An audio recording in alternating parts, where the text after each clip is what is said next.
I grew up on Middle Branch. It was right across from 48th Street. Had a lot of room to roam around. A lot different than things are today.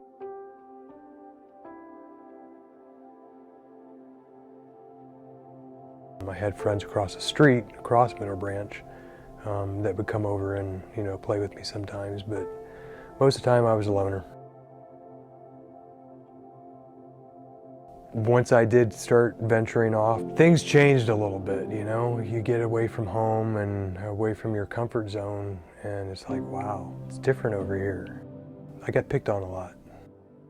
Moving on to Ohio State, graduated from there, and got married, had 2 kids. Yeah, through all that, I got in some trouble.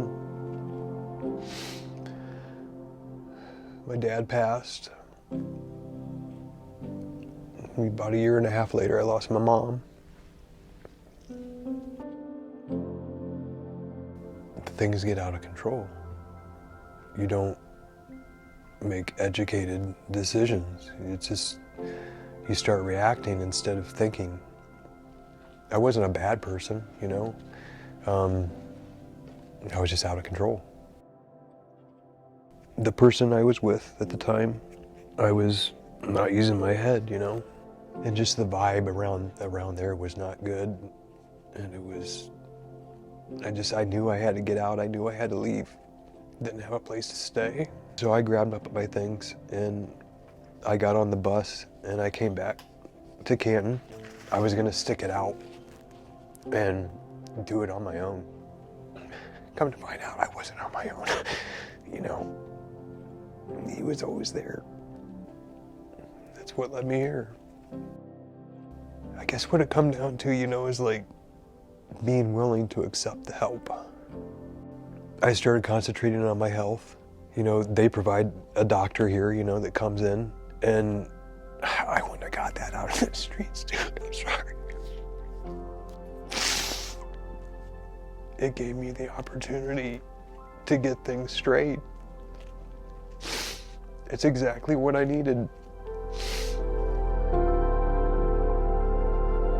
This was the program I was on. He gives you the voucher and you're able to go out and, look for a place. And if you find a place, you can give them the voucher and you start living there. I mean, if it works out, I couldn't find any place.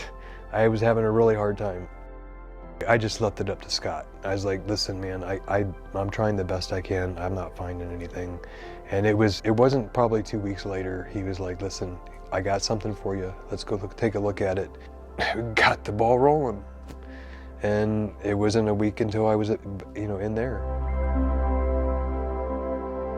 One of the things I wanted to do was get my son back. We were separated for about 7 years. Seeing each other occasionally, here and there. He was having a lot of hard times too, dealing with the divorce and everything. He found out that I had gotten a place, I told him. So we started making plans and it just happened.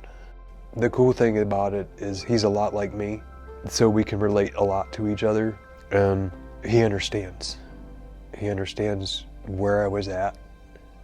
As things unfold, you just see more and more, the hand of God in it, and how I didn't do anything,